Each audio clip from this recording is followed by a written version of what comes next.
आप लोगों ने सोच भी कैसे लिया कि मैं माया के लिए सोचूंगा? मैं माँ हूं और मुझे मान है तुम पर कि तुम मेरी बात का मान रखोगे। अम्मा प्लीज मुझे इमोशनल ब्लैकमेल मत कीजिए।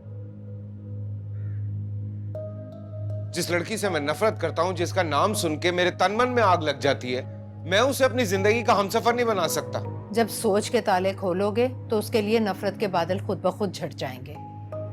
मोमिन, तुम उसे अपनी जरूरत समझ कर ना सही, एक नेकी समझ कर कबूल कर लो। नेकी? अम्मा, आपको क्या लगता है कि मैं उसे नहीं अपनाऊंगा तो दुनिया में कोई नहीं अपनाएगा उसे? उसे अपनाने वालों की कमी नहीं है मोमिन, लेकिन वो तुम्हारे अलावा किसी और का साथ कबूल नहीं करेगी। मिलने आई थी वो आपसे? नहीं। तो फिर इतनी हमदर्दी कैसे जाग गई आपके दिल में उसके लिए? वो जरूर मिलने आई होगी। नहीं मोमिन, उसकी मुलाजमा आई थी। वो तुमसे मिलना चाहती थी, लेकिन तुम घर पर नहीं थे। वो कहने लगी कि उसकी भी शादी हो रही है, उसे गांव वापस जाना है।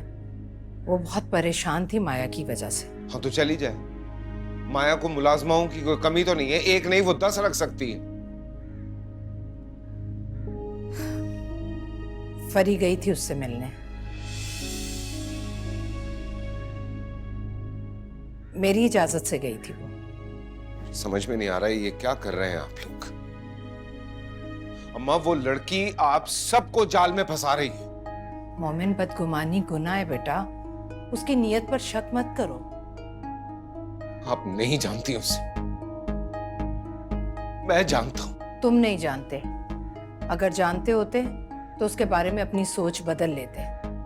वो तुम्हारी नफरत के काबिल नहीं है बेटा। भूल गई हैं आप। पूरी दुनिया में रुसवा किया था उसने मुझे।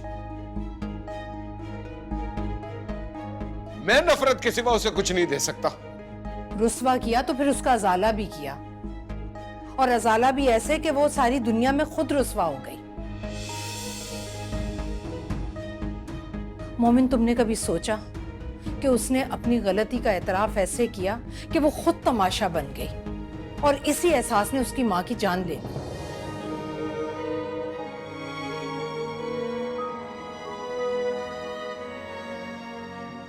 शुक्र है आपने ये नहीं कहा कि उस लड़की की मां की जान भी मैंने ली है।